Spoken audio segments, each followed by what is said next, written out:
देखिए, मुद्दे बहुत स्पष्ट हैं। देश को आज़ाद हुए 78 वर्ष हो गए। अगर हम जातियों का इतिहास देखें तो समाज जो गुर्जर है उसका इतिहास स्वर्णिम अक्षरों में लिखा हुआ है। चाहे वो अरब के समय के आक्रमणकारी आ रहे होते या मुगलों के समय की बात हो, चाहे अंग्रेज़ों के समय की बात हो, तो समाज ने जो कुर्बानियाँ दी हैं देश की आज़ादी के लिए, उसकी रक्षा के लिए, उसकी एवज में कुछ मिला नहीं है।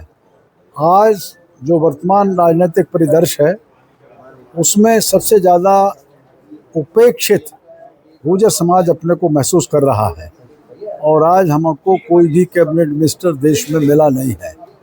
तो हमारा ये सीधा सीधा संदेश है सरकार को, केंद्र सरकार को आज की तारीख में, कि वो गुर्जर समाज का एक कैबिनेट मिनिस्टर उसमें दाखिल करें, वरना जो हमारा 29 का और 27 का चुनाव है उत्तर प्रदेश और केंद्र का, उसमें समाज को अपना स्वतंत्र निर्णय लेना होगा, जिसका नुकसान पार्टी को हो सकता है।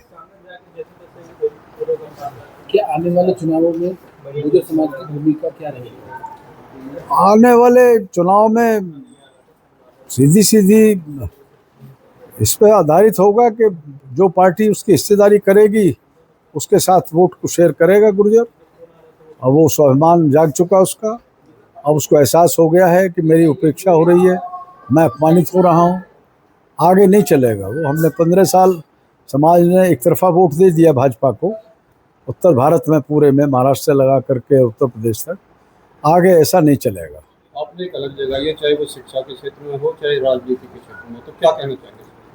अब देखिए, अब तो जागना ही होगा, और क्योंकि अब लोकतंत्र है और इसमें कलम की ताकत है और वोट की ताकत है, तो गुर्जर को जागरूकता के आधार पर महासभा ने, क्योंकि ये सबसे प्राचीन महासभा है वर्ष 1908 की, 118 वर्ष हो गया इसको।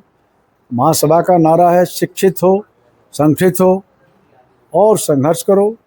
और मैंने राष्ट्रीय अध्यक्ष के नाते देश को संदेश दिया समाज को कि शासक बनो। तो शासक बनने की राह पे गुर्जर समाज चला है, शिक्षा में भी और संगठन में भी, और हमने सड़क पे उसको उतरने के लिए कह दिया है।